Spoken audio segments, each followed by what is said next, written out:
Triumfi i tyre mbi diktaturën shëndroi dhjetorin dhe vitin 1990 në vitin e mrekullisë të kombit shqiptar, Annum Mirabilis, hodhi themelet e lirisë dhe ndërtimit të shoqërisë së lirë në Shqipëri, të zëvendësimit të hiperkolektivizmit total me tregun e lirë, të daljes së vendit nga izolimi më i thellë, të hapjes dhe integrimit europian dhe euroatlantik të tij. Kjo lëvizje, çështjen kombëtare nga një çështje e tradhtuar nga klika hoxhiste, e vendosin pjedestalin e merituar për zgjidhjen e saj. Idealet e rinisë studentore dhjetorit 1990 ishin dhe mbeten idealet më të larta, më fisnike njerëzore dhe kombëtare të shqiptarëve. Sot, pas 35 vitesh, qytetarë shqiptar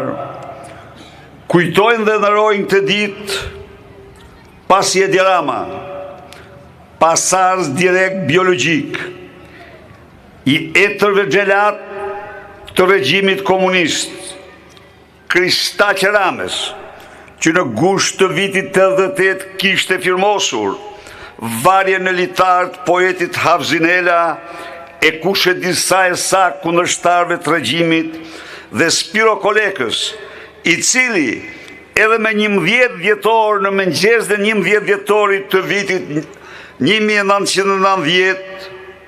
kërkoi shtypjen me tanke të lëvizjes studentore, ka vendosur në Shqipëri diktaturën autoritare, narkoshtetin e parë dhe të vetëm në Europë. Armik i votës së lirë dhe sklav i pushtetit tij të krimit, ai ka zëvendësuar zgjedhjet e lira me farsën më të shëmtuar zgjedhore. Ai ndërtoi në Shqipëri jo vetëm narkoshtetin e parë dhe të vetëm në Europë, por instaloi regjimin më kleptokratik që shqiptarët kanë njohur në ekzistencën e tyre. Kurrë ky komb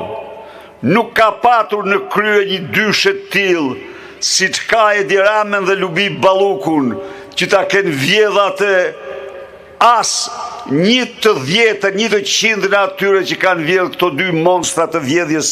dhe të grabitjes pasurive të kombëtare të shqiptarëve. Ai sot është i pari kryeministër në historinë e Europës që mbron publikisht vjedhjet e tij dhe ministrave të tij. Sot, në ditën e rinisë, në 8 dhjetor, Edi Rama vjen si armiku më i egër i trive shqiptar në tërë historinë tonë. Në 10 vite të sundimit të tij plaçkitës dhe narko regjim, me politikat e tij përzurin nga Shqipëria mbi 700.000 të ri dhe të reja, apo rreth 70% të trive shqiptar.